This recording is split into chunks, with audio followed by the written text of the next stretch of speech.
1940년대 세계 2차 대전이라고 하는 전쟁이 일어나게 됩니다. 그 전쟁을 일으킨 나라는 우리 옆에 있는 일본과 그리고 유럽에 있는 이탈리아, 독일이라고 하는 세 나라가 2차 대전 전쟁을 일으키게 됩니다. 그 당시 독일 곁에는 프랑스라고 하는 나라가 있었는데 그 프랑스는 2차 대전이 일어나기 전에 그 독일의 침공을 막기 위해서 그 독일의 국경선을 따라서 철저한 방어 진지를 구축을 하게 됩니다. 그러니까 전쟁이 일어날 걸 이미 예견을 하고 준비를 합니다. 그런데 그 당시 프랑스의 그 국방부 장관 이름이 마지노라고 하는 사람이었습니다. 그래서 그 마지노라고 하는 사람이 그 방어선을 구축했다라고 해서 그 방어선을 마지노선이라고 부릅니다. 지금도 우리가 쓰는 말 중에 마지노선이라고 하는 단어를 씁니다. 이제 마지막 방어벽이다 이런 뜻으로 쓰는 말입니다. 프랑스는 이 요새를 그러니까 마지노선이라고 하는 것을 6년에 걸쳐서 오랜 시간 동안 구축을 하게 됩니다. 그러니까 탱크의 침입을 막기 위해서 철골로 된 벽을 이중으로 세우게 됩니다. 또 보병들의 침입을 막기 위해서 철조망지대를 아주 넓게 설치를 합니다. 그리고 다시 직경 6m에 이르는 콘크리트 벽을 세워 놓았습니다. 그리고 무기 탄약고 또 작전실 이런 것들은 전부 지하 70m를 파고 그 안에 설치를 하고 그리고 통신선도 전부 지하에 매설을 합니다. 그러니까 완벽하게 준비를 했다라고 하는 그런 뜻입니다. 그 마지노선에다가 모든 화력을 다 배치를 합니다. 그 당시로는 그야말로 난공불락의 그런 요새에 해당합니다. 이것을 마지노선이라고 불렀습니다. 그런데 막상 2차 세계대전이 터졌을 때 그 마지노선은 아무 소용이 없었습니다. 왠 줄 아십니까? 독일군이 뒤로 왔거든요. 앞에다가 이 마지노선을 해놨는데 그 뒤쪽으로 그러니까 이 독일이라고 하는 나라가 벨기에라고 하는 그 지역, 그 벨기에라고 하는 곳을 통해서 그러니까 앞으로 올 줄 알았더니 뺑 돌아서 벨기에라고 하는 나라의 삼림 지역인 아르덴이라고 하는 지역, 그러니까 마지노선을 만들어 놓은 그 뒤쪽으로 쳐들어온 것입니다. 그래서 그 당시 마지노선은 힘 한번 써보지도 못하고 그냥 허망하게 무너지고 말았다라고 하는 것입니다. 우리가 살아온 이 역사를 돌이켜보면 사람이 구축한 요새들 가운데 무너지지 않은 곳이 하나도 없습니다. 무너지지 않은 게 없습니다. 그 옛날 터키라고 하는 나라, 요즘은 튀르키예라고 부르죠. 트로이 목마라는 게 있습니다. 트로이 목마. 트로이 성이라고 하는 게 있는데 그 성에서부터 또 우리 바로 이웃에 있는 중국의 만리장성에 이르기까지 안전한 곳은 그 어느 곳도 없습니다. 아무리 견고한 성읍을 쌓아 넣었다 할지라도 그곳은 안전한 곳이 아닙니다. 나를 지켜줄 수가 없다라고 하는 것입니다. 창세기에 보면 아브라함의 조카 롯이라고 하는 사람이 등장을 합니다. 한번 잘 살아보겠다고 소돔과 고모라라고 하는 아주 좋은 땅을 선택을 합니다. 그리고 그곳에서 열심히 노력을 했습니다.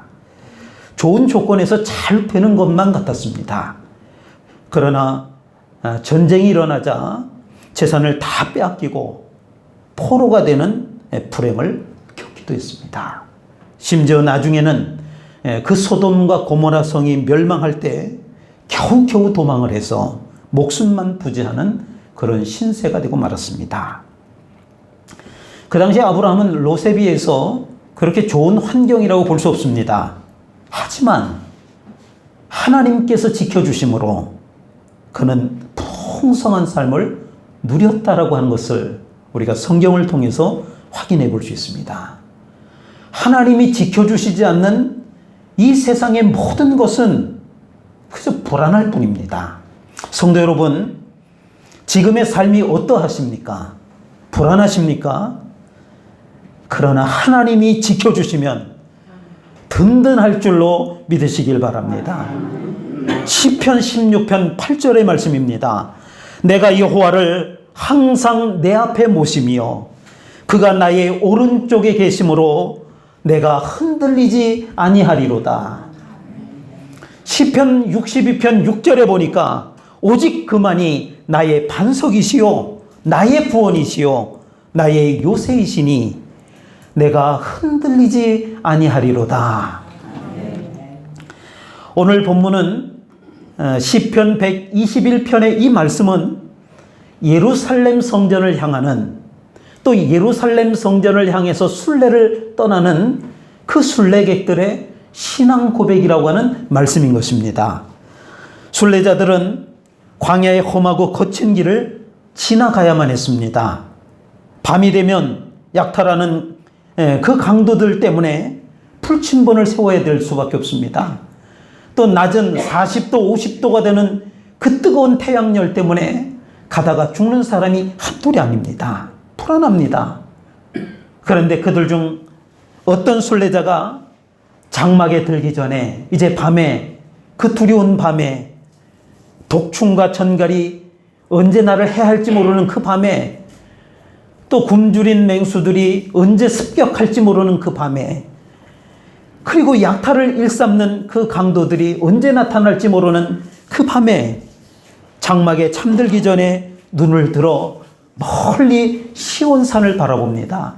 예루살렘은 높은 곳에 있기 때문에 그 광야를 순례하는 사람들이 그 먼 곳에 있는 그 예루살렘 성을 바라볼 수가 있었던 것입니다.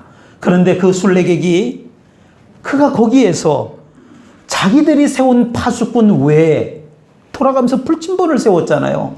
그런데 그 불침번 외에 졸지도 주무시지도 않는, 그래서 우리를 지키시는 여호와 하나님을 본 것입니다. 그래서 그는 고백하기를 2절 말씀에 보니까 나의 도움은 천지를 지으신 여호와에게서로다. 이 시편을 쓴 시인이 상상을 하고 있는 것이 아닙니다. 자신의 삶 속에서 생생하게 체험하고 있는 것입니다. 여러분, 그리스도인이란 하나님과 1대1의 관계를 맺는 사람입니다. 하나님께서 나를 도와주시고 지켜주신다라고 하는 것을 믿는 사람, 이런 사람을 우리가 그리스도인이라고 말하는 것입니다. 바로 그 믿음이 나를 지켜주시는 줄로 믿으시길 바랍니다. 하나님은 나를 지키시는 자, 나의 우편에 그늘 되시니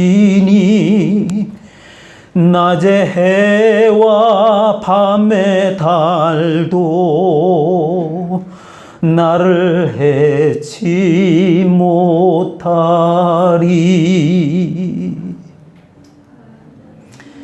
나를 지키시는 하나님은 나를 실족하지 않도록 지켜주시는 하나님이십니다.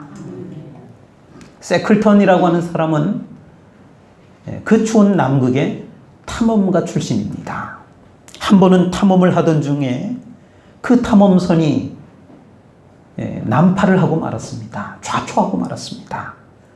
그래서 그 추운 날 얼음 위에다가 그 부하 대원들을 남겨두고 그곳에 올라가게 하고 2명만 데리고 작은 보트가 하나, 그 구조선이 있었는데 그거를 타고 구조를 요청하러 떠나게 됩니다. 그들은 얼음으로 뒤덮인 산을 방황을 합니다. 그러다 겨우겨우 마을에 도착을 해서 도움을 요청하게 되었습니다. 그래서 얼음 위에 남아있던 그 대원들이 힘들고 어려웠지만 기다리는 끝에 한 사람도 빠짐없이 모두 구조가 되었다라고 하는 것입니다. 그때 이 세클던은 나중에 훗날 당시의 일을 이렇게 회상을 하고 있습니다. 그 사람의 글에 보니까 이런 말을 써놓았습니다. 당시 일을 생각하면 오직 하나님의 보호와 인도라고 말할 수밖에 없습니다. 당시 구조를 요청하러 간 사람은 나를 포함해서 3사람이었는데 자꾸 4사람이라고 하는 생각이 들었습니다. 그러나 그 두 부하 대원에게 말하지 않았습니다. 그러던 중에 부하 중 위슬리라고 하는 그 부하가 이렇게 말을 합니다. 대장님, 구조를 요청하러 가는 도중 이상한 느낌이 들었어요. 그것은 우리 안에 또 한 분이 확실히 계시다라고 하는 것을 제가 느꼈어요. 그렇게 말을 하더랍니다. 나는 위슬리의 고백을 통해서 나의 느낌이 명백한 사실임을 깨닫게 되었습니다. 당시 확실히 보이지 않는 하나님께서 우리들과 함께 계셨습니다. 그가 친히 우리를 안내하시고 우리를 실족치 않도록 안전한 곳으로 인도하여 주셨습니다. 세클턴이라고 하는 사람이 쓴 그 글의 내용을 제가 소개해 드렸습니다. 성도 여러분, 오늘도 헛짓는 일이 없도록 하나님께서는 우리에게 바른 길을 알려주십니다.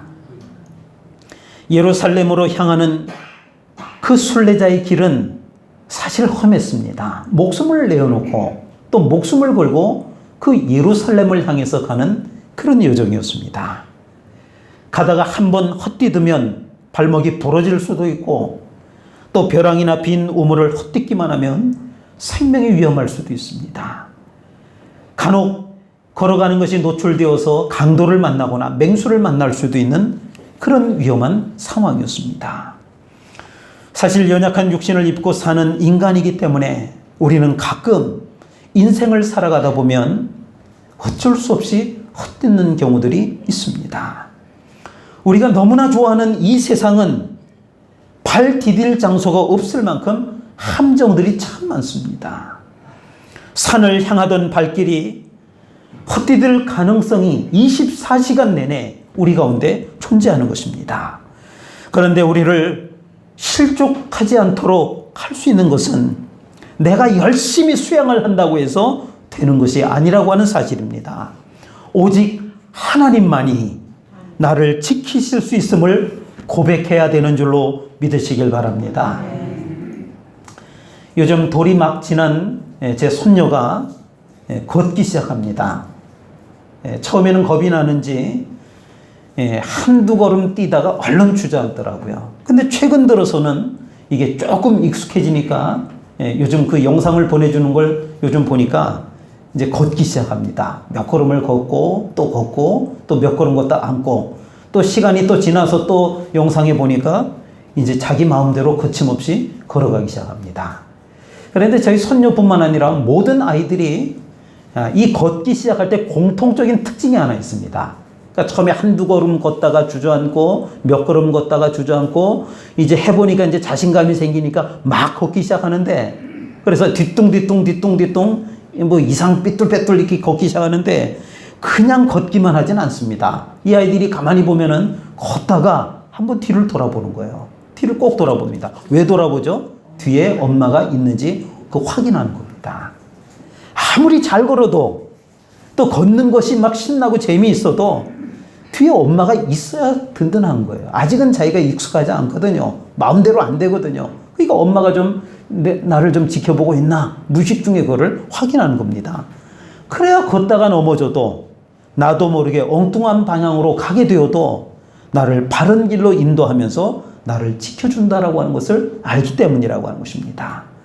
만약에 큰 웅덩이를 만나서 실족할 것 같으면 엄마는 어떻게 하죠? 어김없이 달려옵니다. 위험한 상황 가운데 갈 것 같으면 엄마 뒤에 아이가 뒤뚱뒤뚱 걷기 시작하면은요, 눈을 절대 떼지 않습니다. 특히 바깥에서는 더 그렇습니다. 잘못될 수도 있거든요. 그 잘못된 길로 갈 것 같으면은 어김없이 달려와가지고 그 아이를 지켜주는 것입니다.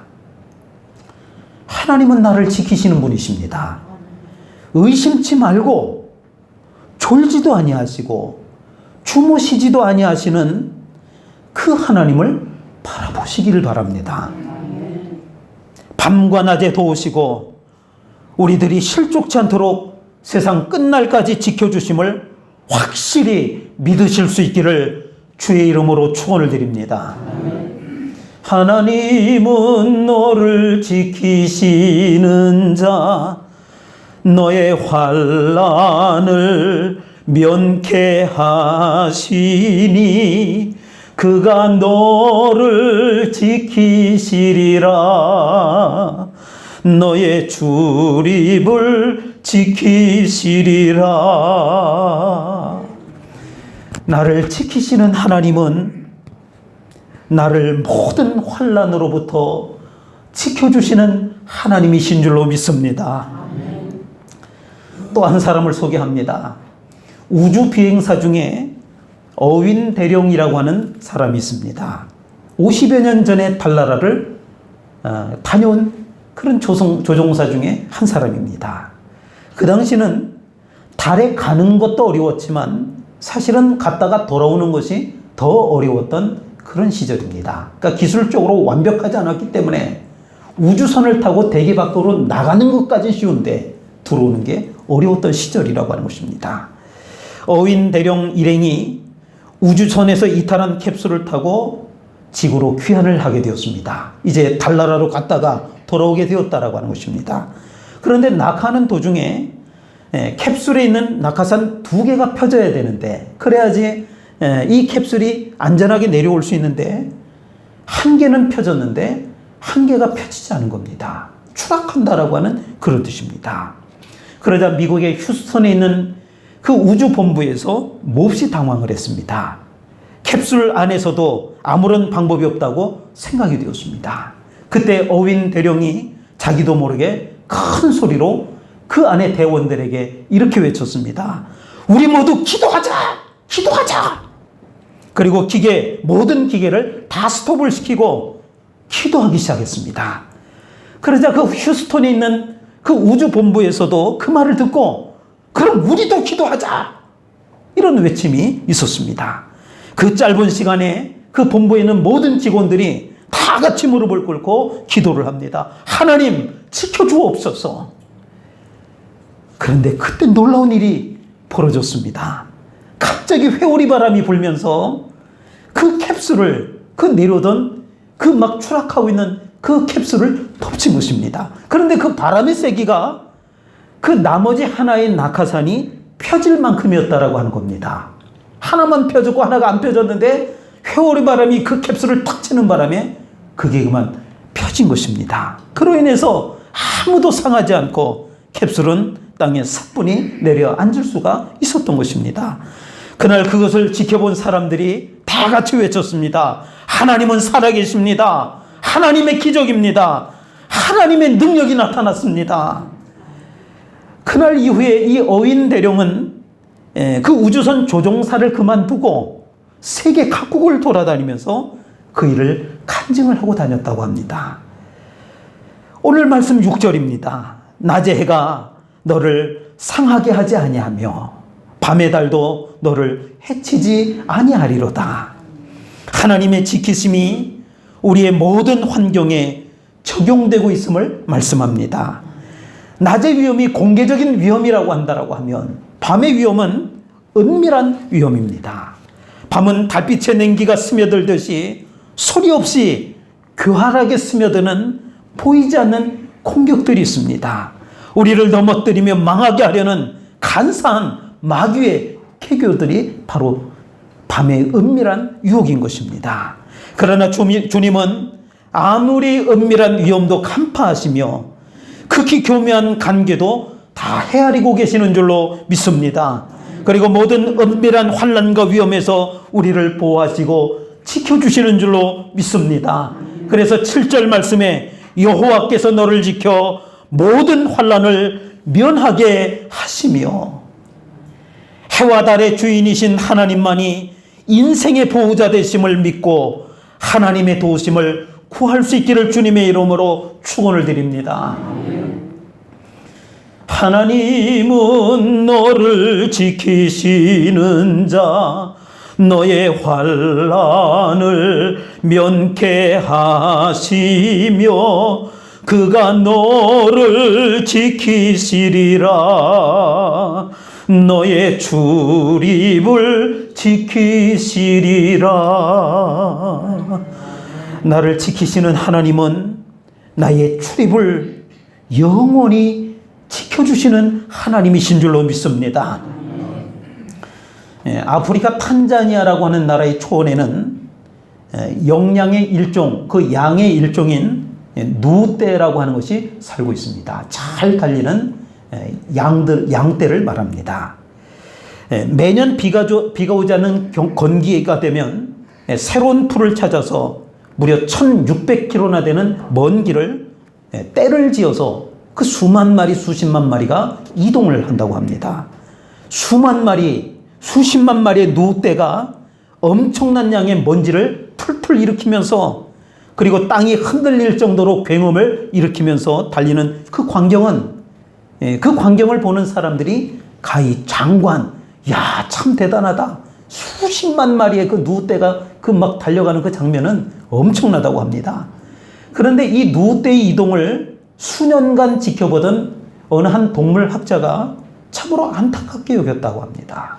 그 누떼들이 가는데 매번 지름길을 놔두고 빨리 좀 편하게 갈 수 있는 길이 있는데 멀고 험한 길로 가느라고 한 번 이 건기철에 움직일 때마다 그 살아남지 못하는 그 가다가 죽는 누떼들이 굉장히 많다라고 하는 것입니다. 그 원인이 뭐냐면은 맨 앞에 그 누떼를 인도하는 그 누가 있을 거 아니겠습니까? 지도자. 그 지도자가 막 몰고 가는데 이 누들의 생각이 처음 한번 들어선 길은 좀처럼 바꾸지 않는 그런 습성이 있다는 거예요. 누가 봐도 이렇게 가면은 더 빨리 쉽게 갈 수 있는데 그 가던 그 길로 그냥 가야 되기 때문에 그 험한 길로 일부러 막 그렇게 간다는 거예요. 그래서 이 습성 때문에 약하고 힘없는 다수의 희생에도 불구하고 그 방법을 결코 바꾸지 않는다라고 하는 것입니다. 우리 인생도 마찬가지입니다. 처음부터 잘못된 길을 선택한 것 못지않게 그게 잘못된 길인지도 모르고 계속 가는 것, 참으로 어리석은 일입니다. 여러분은 죽고 사는 것을 누가 지켜주시리라고 생각을 하십니까? 우리의 출입을 지켜주시고 우리의 사는 길을 인도해 주시고 마지막 죽는 순간까지도 영생의 길로 인도하시는 분은 하나님 한 분밖에 안 계심을 믿으시기를 바랍니다. 8절의 말씀입니다. 여호와께서 너의 출입을 지금부터 영원까지 지키시리로다. 출입이라고 하는 말은 들고 난다라고 하는 뜻입니다. 시작과 완성이라고 하는 그런 뜻입니다. 우리 삶의 전체 과정을 이야기하는 것입니다. 하나님께서는 우리의 삶이 시작돼서부터 끝날 때까지 우리를 영원히 지켜주시는 하나님이신 줄로 믿습니다. 정상을 향해서 오르는 등반자는 내려갈 길을 미리 염려하지 않습니다. 하나님의 도우심을 믿는 성도들은 인생의 앞날을 크게 근심하지 않습니다. 하나님의 도우심을 구하시기를 바랍니다. 하나님은 지금부터 영원까지 자기 백성들을 놓지 않고 오른손으로 붙들어 주실 줄로 믿습니다. 우리의 삶을 돌이켜보면 하나님께서는 우리를 지키셨다라고 하는 것을 깨닫습니다. 왜냐하면 하나님께서 지켜주시지 않으면, 하나님께서 도와주시지 않는 인생은 결코 살 수가 없기 때문인 줄로 믿습니다. 지키심을 믿고 의지해야 합니다. 하나님께 도움을 청해야 합니다. 위험한 세상을 우리가 어떻게 혼자 살 수 있겠습니까? 하나님께서 눈동자와 같이 지켜주시는 은혜를 입어야 하는 줄로 믿습니다. 위험한 곳을 갈 때에도, 사고의 위기 앞에서도 하나님을 바라보시기를 바랍니다. 그러면 하나님은 도움을 구하며 바라보는 자들을 지켜주실 줄로 믿습니다. 어서 속히 하나님의 도움을 구하시길 바랍니다. 우리를 실족치 않게 하시며 환난을 면케 하시는 하나님의 지키심을 얻으실 수 있기를 바랍니다. 그리고 지금부터 영원까지 들고 나는 출입에 함께 하시는 하나님의 은혜와 축복을 받으시기를 주님의 이름으로 축원을 드립니다. 기도하겠습니다. 하나님은 나를 지켜주시는 하나님이심을 믿습니다. 나를 실족치 않도록 지켜주시고 나의 모든 환난으로부터 지켜주시고 나의 출입을 영원까지 지켜주시는 하나님이심을 믿습니다. 그 하나님과 영원히 함께하게 하여 주옵소서. 예수님의 이름으로 기도합니다. 아멘.